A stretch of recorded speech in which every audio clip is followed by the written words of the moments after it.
Anyong, a day in my life as a content creator at the age of 23 na wala pang kaplano-plano sa buhay. Isu agarot. Hindi nga pala araw-araw mga kapada ay sinisipag nga ang inyong kapada. Dahil yung minsang nakikita nyo nga mga kapada na nagsisipag-sipagan nga ako sa video ay scripted nga iyon. Kaya naman mga kapada makikita nyo nga ngayong araw kung gaano nga rin naman ako katama. Ohan mo ko na nga dapat di maibagam kastamot di kayat mo diba di sa duta.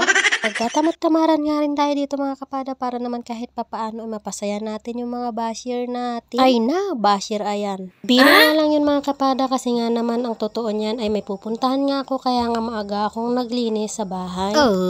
Isu agarot. Bali, pupuntahan nga pala natin ngayon si Kapakners mga kapada kasi nga naman mayroon kaming mga pag-uusapan. At syempre mga kapada, ang kasama ko nga palang pumunta dyan ay si Kasari. Kasama nga pala kaming tatlo ngayon mga kapada kasi nga naman mayroon nga tayong Good Samaritan nga na handa ngang tumulong para sa mga kababayan natin. At tunay ang napakabuti nga ng Diyos mga kapada kasi nga naman hinipo niya ang ating Good Samaritan na tumulong nga sa ating mga kapwa. At syempre mga kapada, bilang content creator ay kasama nga tayo sa napili nga para magbahagi ng kanilang tulong. Pagkatapos nga naming nag-usap-usap mga kapada ay dinaanan na nga namin itong si Nanay Feli. At eto na nga mga kapada, ito nga yung pinaka-purpose kung bakit nga pa tayo naging content creator. Habang kasama nga pala namin si Nanay Feli dito mga kapada ay nandun nga yung saya kasi nga naman grabe yung kwentuhan talaga dito mga kapada. Hanggang sa muli mga kapada, yun lang, bye bye!